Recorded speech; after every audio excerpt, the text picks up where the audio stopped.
2025ஆம் ஆண்டு சமூக தொடர்பு நாளுக்கான செய்தியிலே திருத்தந்தை பிரான்சிஸ் அவர்கள் கிறிஸ்துவ தொடர்பாடல்கள் அதனுடைய செயல்பாடுகள் எவ்வாறு இருக்க வேண்டும் என்பதை வலியுறுத்தி இவ்வாறு கூறுகின்றார்.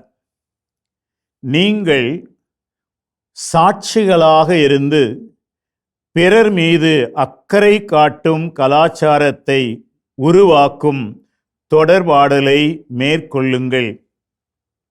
இன்று நாம் சமுதாயத்திலே பார்க்கின்ற தொடர்பாடல்களில் மிக பெரும்பான்மையானவை ஒரு விதத்திலே வியாபார நோக்கும், தாங்கள் வாழ வேண்டும், அடுத்தவர்களை ஒரு கருவியாக்கி தான் பயன்பெற வேண்டும் என்ற எண்ணத்தோடு செயல்படுவதை நாம் அறிவோம்.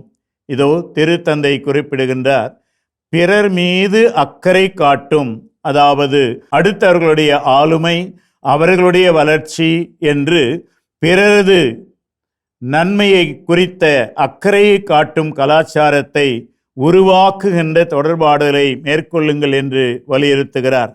அதே சமயத்திலே நிகழ்காலத்தில் காணப்படும் சமூக வேறுபாடுகள் என்ற தடைகளை தகர்த்து மனிதரிடையே இணைப்பு பாலங்களை கட்டி எழுப்புங்கள் என்று கூறுவது நம் எல்லாருக்கும் இன்று மிக அவசியமானது.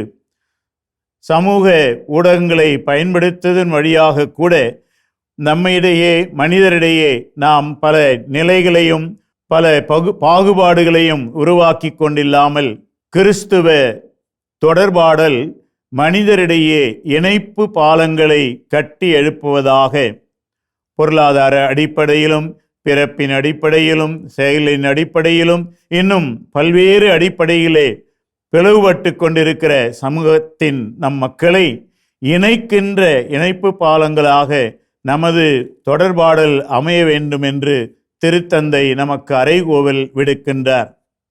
இறுதியாக மனுக்குலத்தின் பொதுவான இல்லமாகிய படைப்பை பேணி காக்க அவர் நமக்கு தூண்டுதல் தருகின்றார்.